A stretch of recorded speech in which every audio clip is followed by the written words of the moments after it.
All right, guys. Welcome to the Always Race Day podcast. I'm Connor Ferguson. I'll introduce Kendra in a bit here. We're going to be talking about the high limit TV race coming up on Fox Sports 1, the Joker's Jackpot over at Eldora. And that news, obviously, you guys heard it loud and clear on Tuesday. I think it's a pretty landmark, big breaking announcement as far as sprint car racing goes in the entire sport of dirt racing as a whole. But kind of something different we're doing with the podcast now. We're doing the interviews separate, especially so it's not a secret or anything, but things get dated as the week goes on. And we kind of just looked at things and we're like, that's going to be an easier way to do it. All the videos are going to be separate. And if you hate it, let me know. I don't anticipate people hating it, but I just wanted to throw that out there. Kendra, huge news for sprint car racing. How are you? Kendra Jacobs, the chief, is it marketing and events officer? I'm getting the order right. Yes. Of High Limit Racing, joining us today. Yeah, big news, right? Like we've been sitting on this one for a while, and A, it's great to have big news in the sport. B, it's really great when you have big news and no one knows about it. So all of you guys seem to find things out and things get leaked, and this one did not. So I'm pretty proud of it. Everyone with Kubota High Limit Racing and Flow Racing and Eldora Speedway. I mean, this has been something we've been working on and talking about and finalizing, it feels like, for many, many weeks, over a month. So glad to finally have it out there. And really start fine tuning, or I shouldn't even say start. I mean, we've already been fine tuning the schedule for that night and the run of show. And, you know, anyone who works with Mike Hess knows it's down to the minute. So we have a literal minute by minute schedule for that event. So everyone's really excited. And now that it's out there, we can really start focusing on the event itself. For sure. And 100,000 to win, one of the major sprint car races of the season. And I'm thrilled that it's with you guys. And I don't think there will be as much. I guess you tell me, will there be a shunning of the World of Outlaws? And I don't want to make it about this, but having the World of Outlaws, pair of days, will that be clear to the casual fan watching on TV that those two come after the first 2 days being high limit? I mean, we never shy away from mentioning the World of Outlaws. So, I mean, right. I think at some point during the broadcast, we'll talk about, there's still 2 more nights of action at Eldora Speedway. You can get tickets. Yeah, I wouldn't be surprised if we mentioned where you can watch it at. For sure. Chase and Tony are great about that. And I don't see us, we won't be doing any shunning. That's just not who we are. Absolutely. I think you'll see most, if not all, of the World of Outlaw drivers participate in this event. I think they all did last year. So from looking at last season, it would make sense that they all did for this one. I think they like having the track time before the two World of Outlaw nights that are coming. And I mean, everybody in the sport knows how important exposure is for your team and your partners. So having that mainstream exposure on FS1, I think, would just be another reason why you'll see any team who might have been on the fence about participating, I think definitely will. Yeah, and obviously it's huge. I've ranted for years about how a tape delay, so-called TV race, doesn't do anything to help your product, because if it's passed, especially to me, if you're a fan that's lightly following the series and maybe isn't subscribed to either Flow or Dirt Vision, you're not going to go out of your way to watch a race that happened 2 weeks ago. And now you get, I think, the first live race since the Outlaws had some in 2020, I believe. It might have been 21.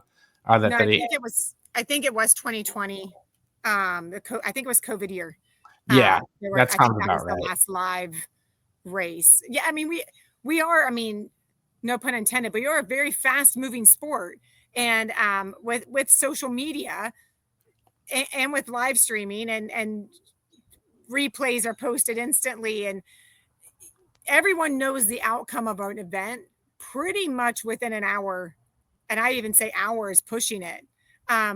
by the time the event's over. So yeah, tape delayed is tough. There's no suspense, right? There's no wondering what happens.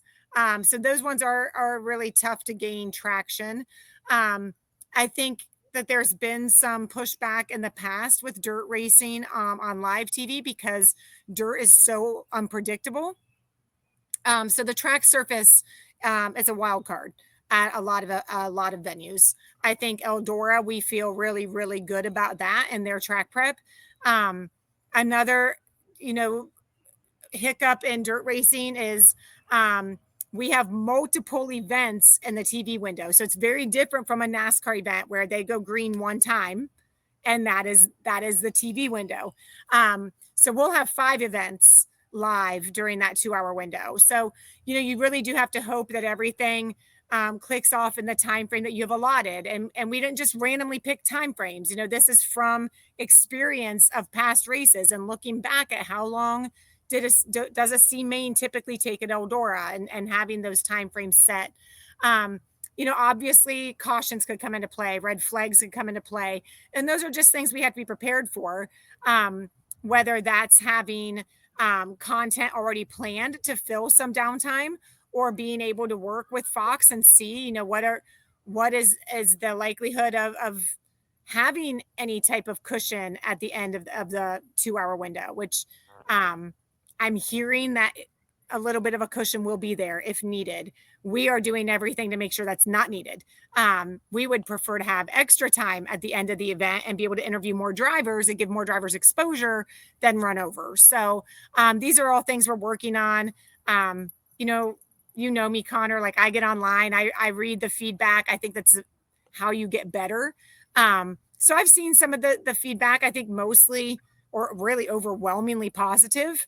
There are some people concerned about the TV time and track prep, and all I can do is assure people that we too, like we have a plan. We're going into this eyes wide open, and being as prepared as anyone could possibly be. For sure. And I'm not surprised to hear it. I knew you guys picked a 2-hour window. I think it's 7 Eastern. Do I got that right on Fox Sports 1 on that Thursday? 7 to 9. 7 to 9 on a Thursday, July 17th. It'll be on Fox Sports 1 for all y'all listening to be able to watch for free. One other thing too with that you brought up is when I was getting into covering the sport, TV races had a stigma.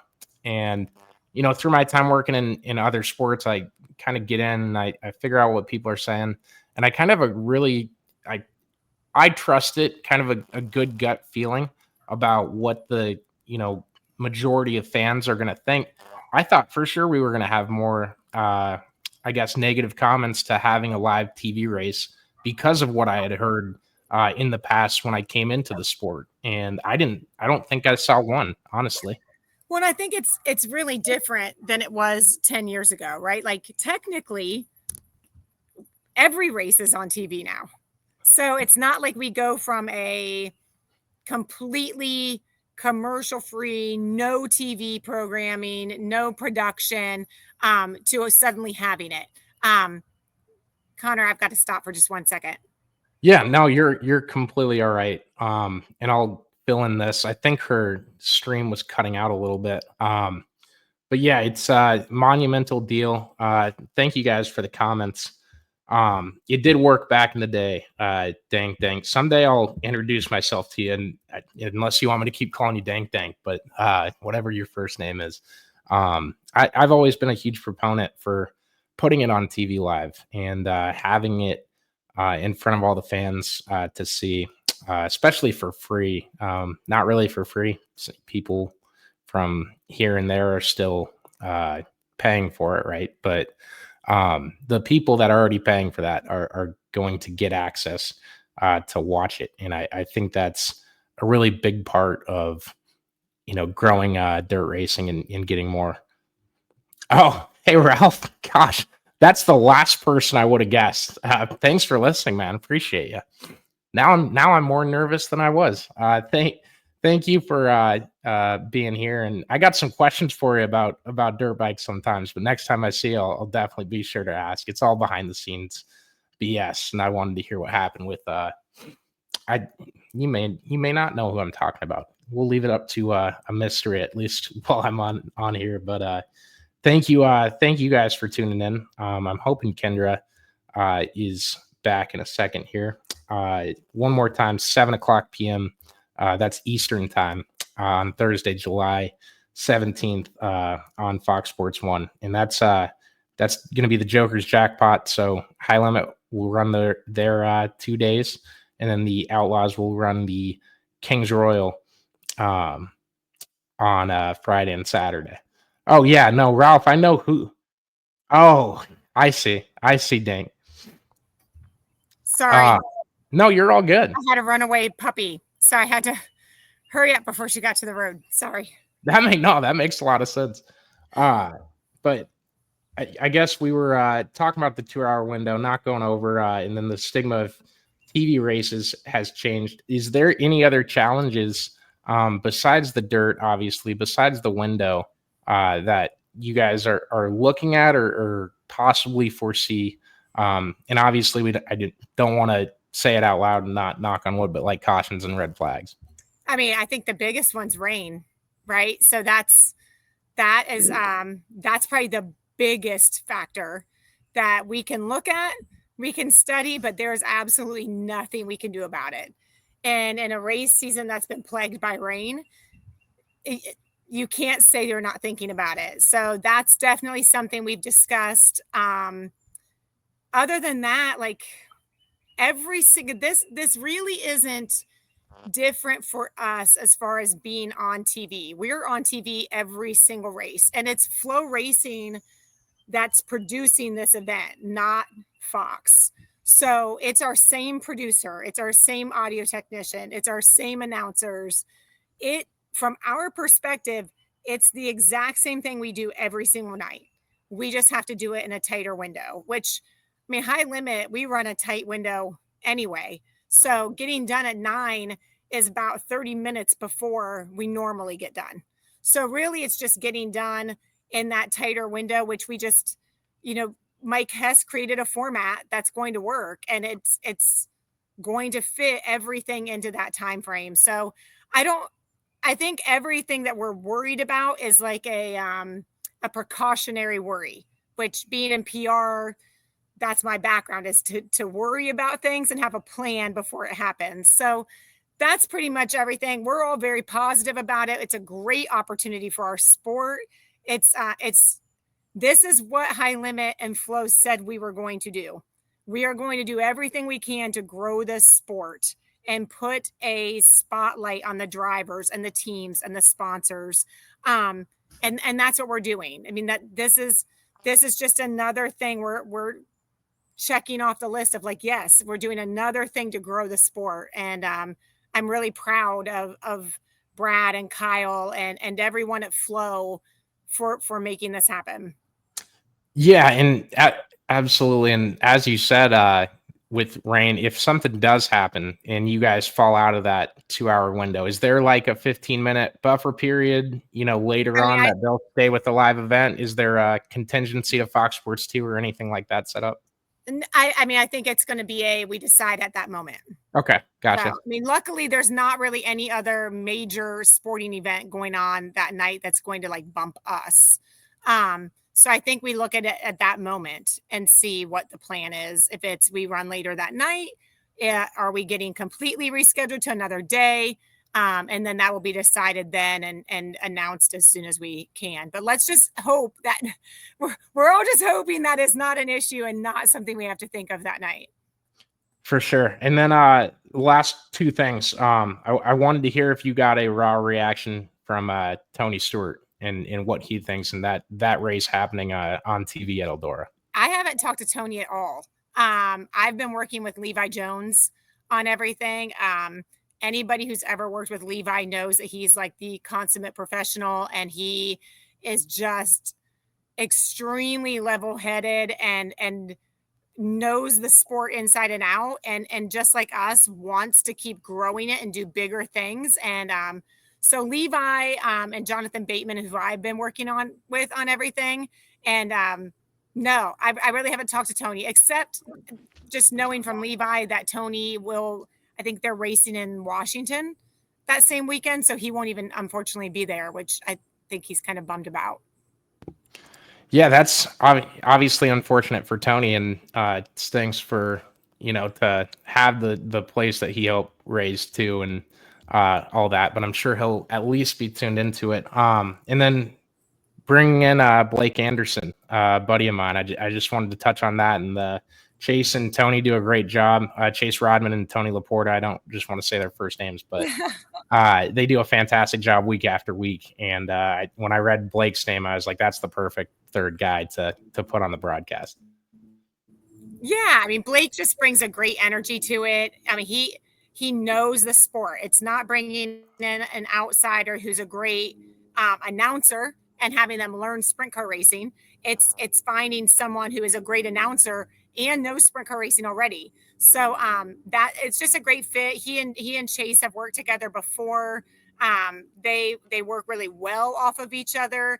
Blake has a passion for Eldora that's going to show through the broadcast. So he's a great addition. Having a second person in the booth always takes an event and makes it a little bigger. So, I mean, that's something we would have wanted for the event, even if it wasn't on FS1. So having Blake there and a part of this, like he was on absolutely the best choice. For sure. Was there anything that I didn't ask you about that you wanted to add?